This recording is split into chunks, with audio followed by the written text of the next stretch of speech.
भवनाशाय श्रीशाय गुणराशये हृद्याय शुद्धविद्याय मध्वाय च नमो नमः।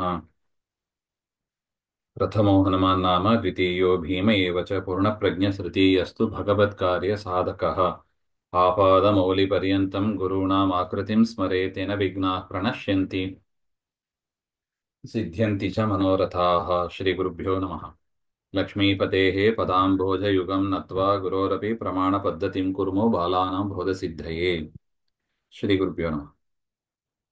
ಪ್ರಮಾಣ, ಅದರ ಲಕ್ಷಣ ಮತ್ತು ಅದರ ವಿಭಾಗ, ಕೇವಲ ಪ್ರಮಾಣ ಅನುಪ್ರಮಾಣ ಅಂತ ನೋಡಿ, ಕೇವಲ ಪ್ರಮಾಣದ ವಿಭಾಗಗಳನ್ನ ನೋಡಿ, ಅದರಲ್ಲಿ ನೈಯಾಯಿಕರು ಹೇಳಿದ ರೀತಿಯಲ್ಲಿ ಮಾಡಿದ ವಿಭಾಗ ಸರಿ ಇಲ್ಲ ಹಾಗೆ ಅಂತ ನೋಡಿ, ತದನಂತರ ಮತ್ತೊಂದು ಪ್ರಮಾಣದ ವಿಭಾಗ ಅನುಪ್ರಮಾಣ ಅಂತ ಅದರ ಒಂದು ವಿಚಾರವನ್ನ ಮುಂದೆ ಹೇಳ್ತಾ ಇದ್ದಾರೆ. ಯಥಾರ್ಥ ಜ್ಞಾನ ಸಾಧನಂ ಅನುಪ್ರಮಾಣಂ ಹಾಗೆ ಅಂತ ನೋಡಿ. ಪ್ರಮಾಣಂ ಅಂದ್ರೆ ಏನು, ಯಥಾರ್ಥ ಜ್ಞಾನಂ ಹಾಗೆ ಅಂತ ನೋಡಿದ್ದೀವಿ. ಯಥಾರ್ಥ ಜ್ಞಾನಂ ಪ್ರಮಾಣಂ ಹಾಗೆ ಅಂತ. ಅನುಪ್ರಮಾಣಂ ಹಾಗೆಂದ್ರೆ ಯಥಾರ್ಥ ಜ್ಞಾನ ಸಾಧನಂ ಅಂತ ಅರ್ಥ. ಯಥಾರ್ಥ ಜ್ಞಾನಕ್ಕೆ ಸಾಧನವಾದದ್ದು, ಕಾರಣವಾದದ್ದು ಅಂತ ಅರ್ಥ. ಅದನ್ನ ಅನುಪ್ರಮಾಣ ಅಂತ ಕರಿತೀವಿ. ಉದಾಹರಣೆಗೆ ಅನುಪ್ರಮಾಣ ಅಂದ್ರೆ ಕಣ್ಣಿನಿಂದ ನಮಗೆ ಯಥಾರ್ಥ ಜ್ಞಾನ ಬರ್ತದೆ, ಇದಂ ಪುಸ್ತಕಂ ಹಾಗೆ ಅಂತ. ಇದು ಯಥಾರ್ಥ ಜ್ಞಾನ. ಈ ಯಥಾರ್ಥ ಜ್ಞಾನಕ್ಕೆ ಸಾಧನೀಭೂತವಾದದ್ದು ಯಾವುದು? ಕಣ್ಣು, ಪ್ರತ್ಯಕ್ಷ ಅಂತ ಕರಿತೀವಿ. ಅದನ್ನ ನಾವು ಅನುಪ್ರಮಾಣ ಅಂತ ಕರಿತೀವಿ. ಈ ರೀತಿಯಾಗಿ ಯಥಾರ್ಥ ಜ್ಞಾನಕ್ಕೆ ಸಾಧನವಾದದ್ದು, ಇನ್ಸ್ಟ್ರೂಮೆಂಟಲ್ ಅಂತ ಹೇಳ್ತೀವಲ್ವಾ, ಅದನ್ನ ಅನುಪ್ರಮಾಣ ಅಂತ ಕರಿತೀವಿ. ಇಲ್ಲಿ ಮುಂದೆ ದಲಕೃತ್ಯ ಮಾಡ್ತಾರೆ. ಇಲ್ಲಿ ಯಥಾರ್ಥ ಜ್ಞಾನ ಸಾಧನ ಅಂತ 3 ಪದ ಇದೆ. 3 ಪದದ ಸಾರ್ಥಕ್ಯವನ್ನ ಹೇಳ್ತಾ ಇದ್ದಾರೆ. ಯಥಾರ್ಥಂ ಅನುಪ್ರಮಾಣಂ ಅಂತ ಅಷ್ಟೇ ಹೇಳಿದರೆ ಕೇವಲ ಪ್ರಮಾಣದಲ್ಲೂ ಬರ್ತದೆ. ಯಾಕೆ? ಅದು ಕೂಡ ಅನುಪ್ರಮಾಣವೇ ಆಗಿದೆ, ಯಥಾರ್ಥವೇ ಆಗಿದೆ. ಅದರಿಂದ ಯಥಾರ್ಥಂ ಇತ್ಯುಕ್ತೆ ಕೇವಲೇ ಅತಿವ್ಯಾಪ್ತಿ ತದ್ವಾರಣಾಯ ಜ್ಞಾನಂ. ಇಲ್ಲ, ಮೊದಲು ಯಥಾರ್ಥಂ ಅಂತ ಹೇಳಿ ಆಮೇಲೆ ಅದನ್ನ ಬಿಟ್ರು ಜ್ಞಾನಂ ಇತ್ಯುಕ್ತೆ ಅಂತ ಹೇಳ್ತಾರೆ. ಜ್ಞಾನಂ ಅನುಪ್ರಮಾಣಂ ಅಂತ ಅಷ್ಟೇ ಹೇಳಿದರೆ, ಯಥಾರ್ಥಂ ಅಲ್ಲ, ಜ್ಞಾನಂ ಅನುಪ್ರಮಾಣಂ ಹಾಗೆ ಅಂತ ಅನುಪ್ರಮಾಣದ ಲಕ್ಷಣವಾಗಿ ಹೇಳಿದರೆ ತತ್ರ ಸಂಶಯಾದೋ ಅತಿವ್ಯಾಪ್ತಿ. ಸಂಶಯಾದಿಗಳು, ಸಂಶಯ ವಿಪರ್ಯಯ, ಅದು ಕೂಡ ಜ್ಞಾನವೇ ಆಗಿದೆ. ಅದರಿಂದ ಬರೀ ಜ್ಞಾನ ಅಂತ ಹೇಳಿದರೂ ಕೂಡ ಸರಿಯಲ್ಲ ಅಂತ. ಇನ್ನು 3ನೇ ಪದ ಸಾಧನಂ. ಸರಿ, ಬರೀ ಸಾಧನಂ ಅನುಪ್ರಮಾಣಂ, ಸಾಧನಂ ಅನುಪ್ರಮಾಣಂ ಅಂತ ಹೇಳಿದರೆ ಕುಠಾರೇ ಅತಿವ್ಯಾಪ್ತಿ. ಒಂದು ಮರವನ್ನ ಕಡಿತಾನೆ, ಕೋಡಲಿ, ಕುಠಾರ ಅಂದ್ರೆ ಕೋಡಲಿ ಅಂತ. ಆ ಕೋಡಲಿ ಕೂಡ ಇದೇನಾಗಿದೆ? ಸಾಧನವೇ ಆಗಿದೆ. ಆದರೆ ಜ್ಞಾನಕ್ಕೆ ಸಾಧನ ಅಲ್ಲ ಅದು. ಅದು ಮರವನ್ನ ಕಡಿಯೋದಕ್ಕೆ ಸಾಧನ ಆಯ್ತು ಅಷ್ಟೇ. ಅಡಿಗೆ ಅಗ್ನಿ, ಉದಾಹರಣೆಗೆ ಅಗ್ನಿ ಅಂತ ಹೇಳ್ಬೋದು. ಅಗ್ನಿಯಲ್ಲಿ ಕೂಡ ಅತಿವ್ಯಾಪ್ತಿ ಬಂತು. ಯಾಕೆ? ಅಗ್ನಿಯು ಕೂಡ ಒಂದು ಸಾಧನವೇ, ಅನ್ನ ಮಾಡೋದಕ್ಕೆ ಸಾಧನ, ಅದು ಜ್ಞಾನಕ್ಕೆ ಅಲ್ಲ.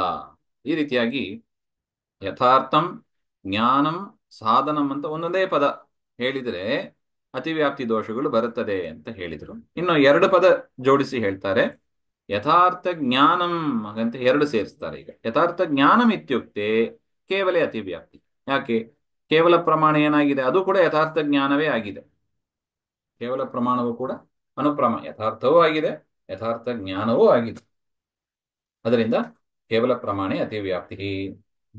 ಇನ್ನೊಂದು ಕಾಂಬಿನೇಷನ್ ಯಾವುದು? ಯಥಾರ್ಥ ಜ್ಞಾನಂ ಬೇಡ, ಯಥಾರ್ಥ ಸಾಧನಂ ಅಂತ ಹೇಳಾನವೆ. ಹಾಗೆಂದ್ರೆ ಯಥಾರ್ಥ ಸಾಧನಂ ಇತ್ಯುಕ್ತೆ ಪ್ರತ್ಯಕ್ಷ ಸಾಧನೆ ಅತಿವ್ಯಾಪ್ತಿ. ಪ್ರತ್ಯಕ್ಷ ಸಾಧನೆಯಲ್ಲೂ ಕೂಡ ಅತಿವ್ಯಾಪ್ತಿ ಬರ್ತದೆ, ಕಣ್ಣು ಮುಂತಾದವುಗಳು. ಸ್ಪೆಸಿಫಿಕ್ ಆಗಿ, ತುಂಬಾ ಸ್ಪೆಸಿಫಿಕ್ ಆಗಿ, ಅದರಿಂದ ಅಲ್ಲೂ ಕೂಡ ಅತಿವ್ಯಾಪ್ತಿ ಬರುತ್ತದೆ. ಅದರಿಂದ ಅದು ಕೂಡ ಸರಿಯಲ್ಲ ಅಂತ. ಇನ್ನು ಜ್ಞಾನ ಸಾಧನಂ ಹಾಗೆ ಅಂತ ಒಂದು ಕಾಂಬಿನೇಷನ್.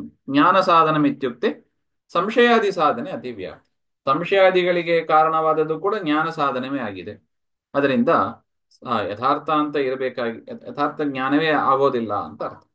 ಸಂಶಯಾದಿ ಸಾಧನೆ ಅತಿವ್ಯಾಪ್ತಿ. ಅದರಿಂದ ಜ್ಞಾನ ಸಾಧನಂ ಅಂತ ಅಷ್ಟೇ ಹೇಳಿದರೆ ಸಂಶಯಾದಿ ಸಾಧನದಲ್ಲಿ ಅತಿವ್ಯಾಪ್ತಿ ಬರ್ತದೆ. ಅದರಿಂದ ಅದು ಕೂಡ ಸರಿಯಲ್ಲ ಹಾಗೆ. ಅದರಿಂದ ಇನ್ನೊಂದು ಕಾರಣ, ಯಥಾರ್ಥ ಜ್ಞಾನ ಕರಣಂ ಇತ್ಯುಕ್ತೆ ಪ್ರಮಾತ್ರಾದೌ ಅತಿವ್ಯಾಪ್ತಿ. ಯಥಾರ್ಥ ಜ್ಞಾನ ಸಾಧನಂ ಅಲ್ಲ, ಯಥಾರ್ಥ ಸಾಧನ ಪದ ತೆಗೆದುಬಿಟ್ಟು ಕರಣ ಅಂತ ಹಾಕೋಣ. ಕರಣ ಅಂದ್ರೆ ಏನು, ಕಾರಣ ಅಂತ ಅಷ್ಟೇ ಅರ್ಥ. ಹಾಗಿದ್ರೆ ಈಗ ನೋಡಿ, ನಮಗೆ ಜ್ಞಾನ ಬರಬೇಕು ಅಂದ್ರೆ ನಾವು ಹಿಂದೆನೆ ನೋಡಿದ್ದೀವಿ ಈ ವಿಚಾರ. ಪ್ರಮಾತೃ ಪ್ರಮೇಯ, ಕೇವಲ ಪ್ರಮಾಣ, ಅನುಪ್ರಮಾಣ ಇಷ್ಟೆಲ್ಲ ಬೇಕು ನಮಗೆ. ಹ್ಮ್. ಈಗ ಕಣ್ಣಿನಿಂದ ಒಂದು ಪುಸ್ತಕ ಅಂತ ಜ್ಞಾನ ಬಂತು.